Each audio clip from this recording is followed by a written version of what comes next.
Want some food, don't you? Eh?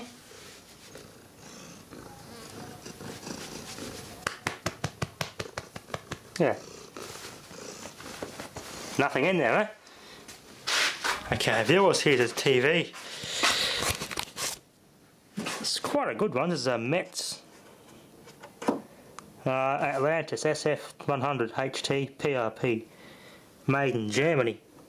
Of course, being European, it's got their stupid bloody SCART connectors. I think it's a modulator out, I think. It might be 2 antenna inputs. Audio input, separate input, audio output. This thing with a pretty good bloody audio amplifier in it. There's a wasp behind there making a nest, little bastard. Yeah, it's missing a little thing on the front, but let's open it up and see what the quality is like inside. I originally thought this was a Trinitron CRT, but it's not quite flat horizontal, vertically. I just saw through the back before. You can just see through there, it's a Philips CRT, so it's probably made in Holland, being European. Not made in Germany. Huh. This is a very good TV in its day. Not even the panels are made in Germany in the modern European TVs these days. Alright, let's open it up and see what the quality is like inside. I know already the tuning module, everything is all modulated. You can plug in new modules, and there was even digital tuning modules available for these. Viewers, these are all genuine exclusive to METZ components. Great quality stuff. It's got an epoxy yoke. No way, check this out. It's a Nokia Flyback. I thought Nokia wasn't making this sort of technology now. I thought they were only in the mobile phones these days. I know they started off as an electronics component company back in the day. There used to be Salo, based in Salo, Finland, a radio company, and this Nokia was making capacitors and everything for these Finland-made radios. It's a Nokia Flyback, but it's a METZ, exclusive to METZ. It's tiny, and the good thing about it, everything's external.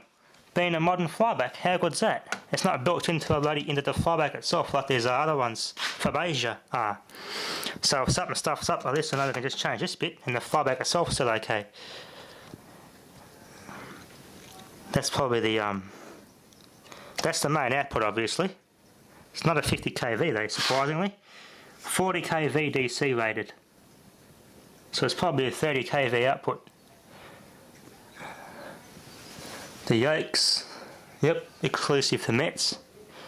Look at that, it's all potted in epoxy, even the ferrite. Rubberized actually, it's actually rubber.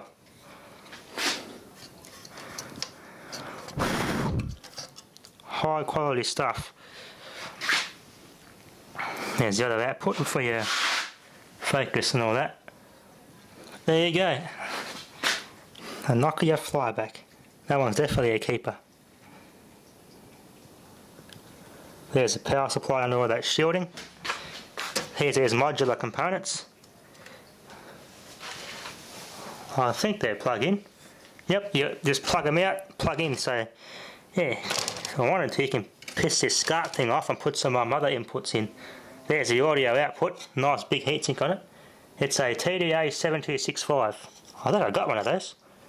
It's got Dowu caps, Samwa, and Capxon.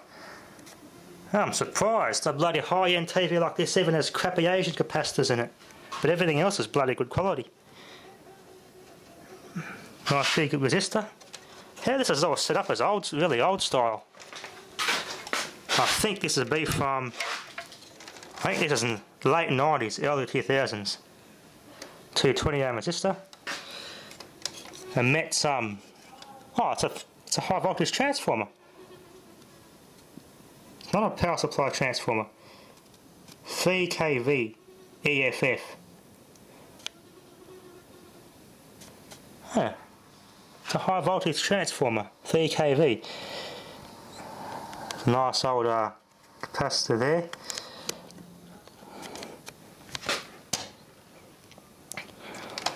The heatsink on that bloody amplifier.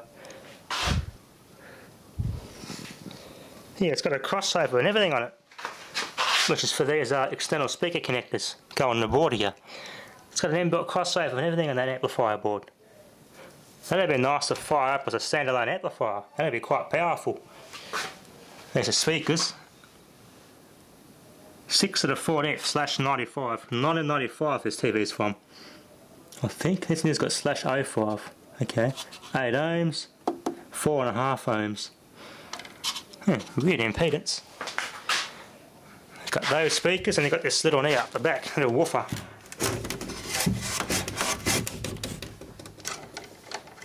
Hey cat. This TV also has an LCD module on the front, a dot matrix LCD module which displays a clock in standby mode and when the TV is on. It's kind of interesting. But everything's laid out in the old school way. Wonder if I could still get digital tuning modules for these. You just unplug them and put the digital one. There you go. I think that should just lift out.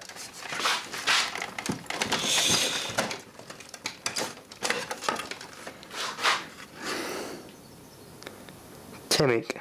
That's one of the tuning modules there. But you can just unplug these and get some drop-in digital ones, and that's it. SR module. There you go, some more numbers in there.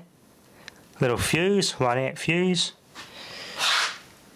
L7805CV. Little transistor on a big heatsink. More firmware on there. Got like an EEPROM and everything on there. Yep, that's the METZ firmware on an EEPROM. Old ceramic EEPROM. Has all the profiles and your channel searches and everything, settings saved on that. This one might be the RF out, I'm not sure. Well, yeah. I think one's an RF modulator for some reason. I have to look at the back label. So I scratch this up too much. DC 12 and 19 volt 300 milliamp. No, they're just both antenna inputs. Okay. Huh. It's just got 2 tuning modules in it. Being in Europe, I suppose there's a lot of channels around. Well, back then anyway. Be nice to get some digital tuning modules. So this TV is kind of too good that can't bring myself to destroy this TV. It's bloody quite a good unit.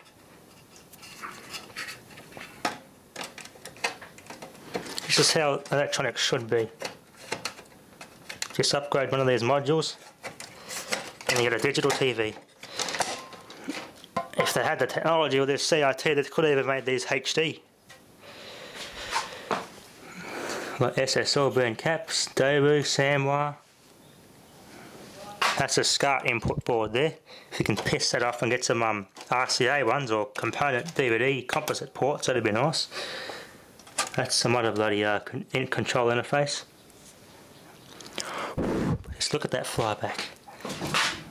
Didn't know they still made flybacks the old school way with the external bloody controls on them. That's also a type of high voltage transformer. You got some high voltage output or secondary of some description and a primary. That's kind of cool.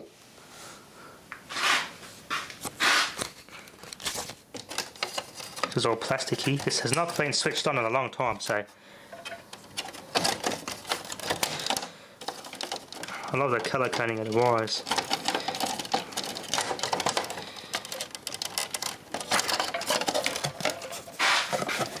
There we are. Capacitor with a nice clear orange top. No, it's not bulged.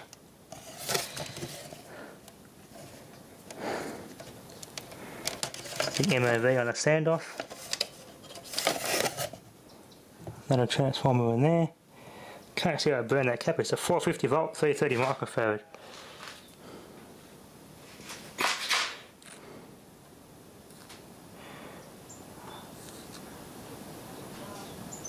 Jingliu or something. Jingliu sounds bloody Chinese, that capacitor. Damn, this brand trusted some capacitors that come from China. There you go.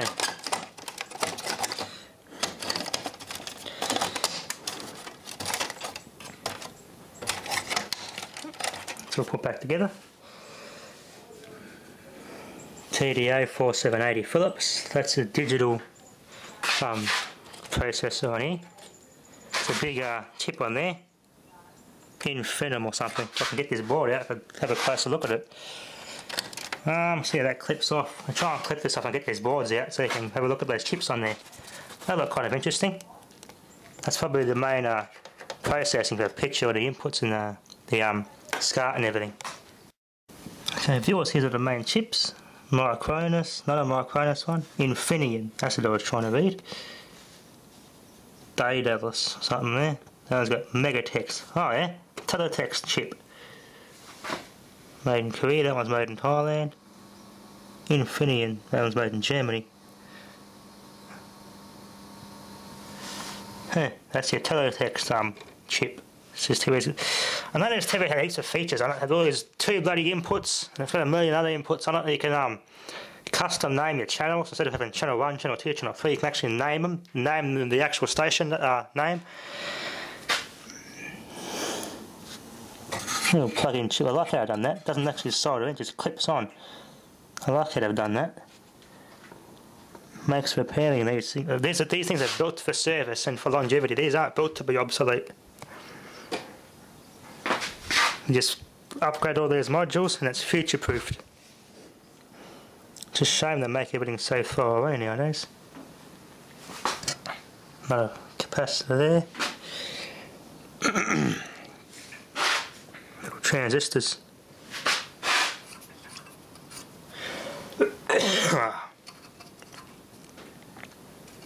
You just got Hong Kong written on them. So they're decent, quite decent ones here. Little inductor, little toroid. I think it's even, it's an inductor, doesn't look like it's a transformer. You can plug something in on there too. All built for service. Very good quality stuff. Another fuse there. 1 amp, 250 volt fuse.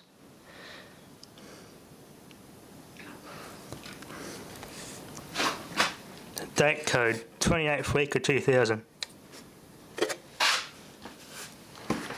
I think there's a date code in the plastic somewhere as well. There we are, down in there. Try and get the camera in there. That camera in there, we can zoom in on it. 00, and it's got 7th, I think it's got 10th. Yep, 10th is the last one, 10th 00, so October 2000 this would have been made, this TV. So it's about 12 years old now, almost 13-year-old this TV. Even this module here can be unplugged, there's bolts on there, and you can change the high voltage around and change all that instead of throwing the whole bloody flyback and everything away. You can just, and it's even got plug-in cables. High quality stuff.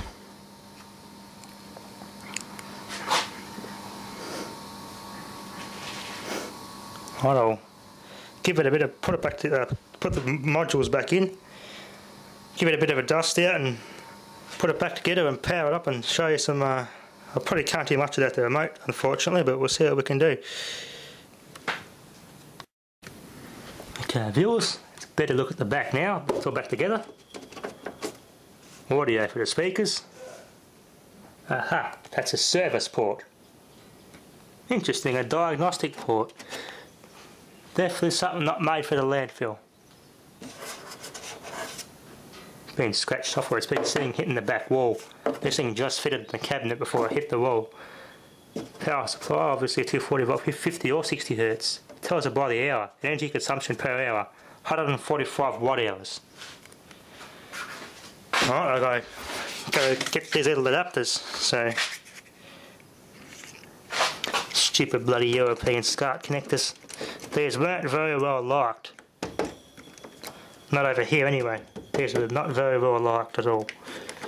Alright, let's see if, now this has to be bloody, that has to be keyed in. You can't just plug it in and expect it to work like a normal AV input.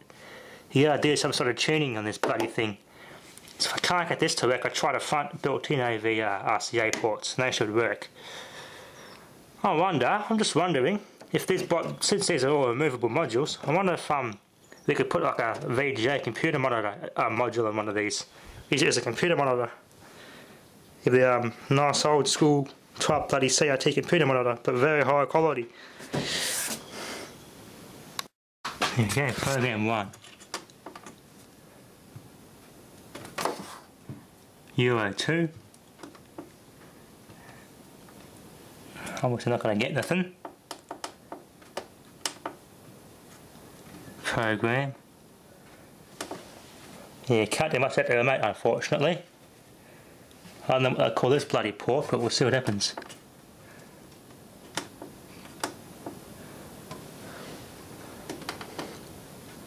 Yeah, see, you can program the station name in.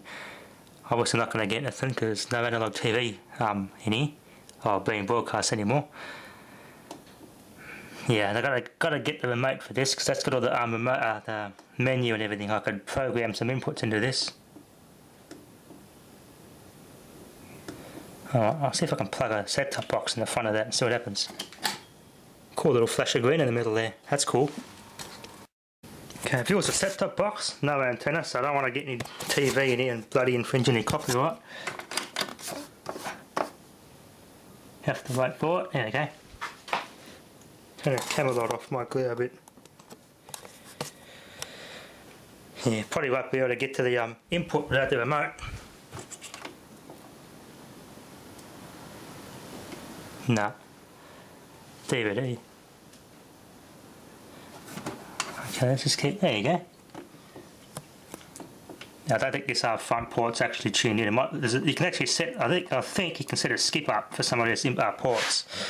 How does Euro TVs work? I know that they were a bastard back in the day. There you go. Alright, what's the DVD input there? I'll get back on that port and just plug the box into those AV ports in the back. This front one's not actually programmed in. Well, I need the remote to do that.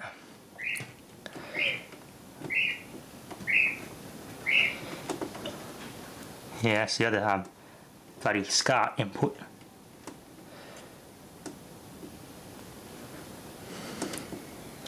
Picture will look good on this with a HD set-top box, eh? For a CRT. I'll be here forever. I'll get this other port set up and we'll see what we can signal we can get. Okay. Oh, cute. Okay, viewers, I've got a dodgy antenna set up here. DTV needs a bloody good antenna, so I'm not going to get anything. Yeah, that won't do anything. But the DVD input in the back, using this RCA converter, they can plug a set-top box in, so I've got one AV input at least. I can plug a Blu-ray player in this thing. The shape of the picture will fit this CRT, so it's not going to have any off screen or any bloody stupid aspect ratios. Obviously not going to get anything, there's no antenna. Picture's pretty good, hasn't had much whoa, we can get something. Yeah, not bad for a toolbox. Not bad for a toolbox, but yeah, I can't really show much because of copyright, so... But that one's working quite well. Not bad at all for a toolbox. Fine tuning. Okay, let's go to menu. Got some games on here. This TV works quite well. Not much hours on this. Picture's pretty good. Yeah, pretty hard to play Tetris without the remote. Anyway, viewers, this TV will be bloody good with the HD set-top box. That'll be enough for now. Thanks for watching.